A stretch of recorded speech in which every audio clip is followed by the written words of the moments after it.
बावैसो फोसावनाय CBSE नि 10 थाखोनि आनजादाव सुक्लायनि विवेकानन्द केन्द्रीय विद्यालयनिफ्राय मोजाङै उथ्रिसारनो हानाय फरायसाफोरखौ बरायनाय हाबाफारि जालाङो।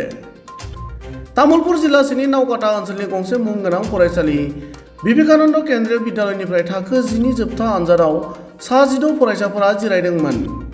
बेनिनो बावैसो फोसावनाय CBSE नि थाखो 10 नि रिजाल्टआव सा 14 फरायसाफोरा लेटार मार्कजों लोगोसे सेथि मासि आरो गुबुन सानैया नैथि मासि लानानै उथ्रिसारनो हायो।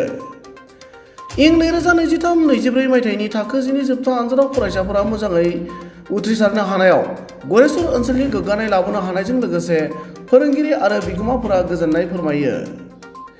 मख'जाथाव बाथ्रादि सुक्लायनि विवेकानन्द केन्द्रीय विद्यालयनि सासे फरायसाया 97.1 जौखोन्दो लानानै उथ्रिसार जानायाव फरायसालि सामलाय आफाद आरो फरायसानि बिगोमाफोरा गोजोननाय मोन्दों।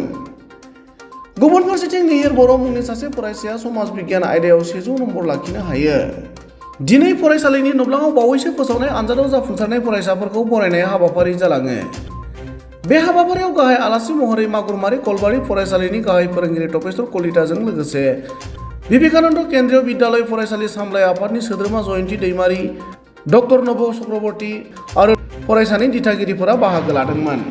नमस्कार, मेरा नाम निखिल बोरो है। मैं विवेकानंद केंद्र विद्यालय शुक्लाई का स्टूडेंट हूँ।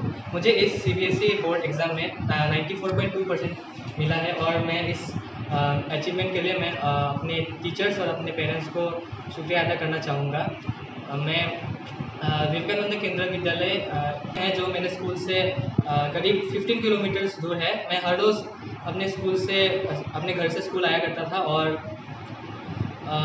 यहाँ पे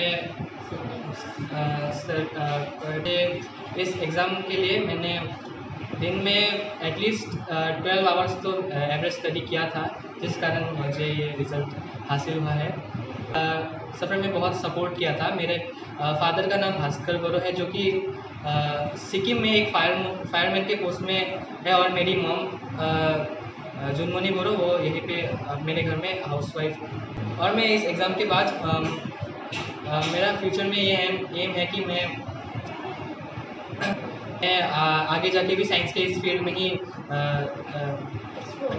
साइंस का इस फील्ड को ही एक्सप्लोर कर पाऊँ और नई खोज अगर मैं कर सकूँ तो बहुत मुझे अच्छा लगेगा। और So we are proud of our student Nihir Boro. Nihir Boro is also a child scientist. In the year 2022, he got selected for national level presentation in Science City, Gujarat, Ahmedabad. So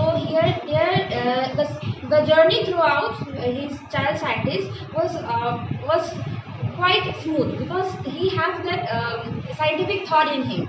So we hope that one day he will be a very big person in the field of science.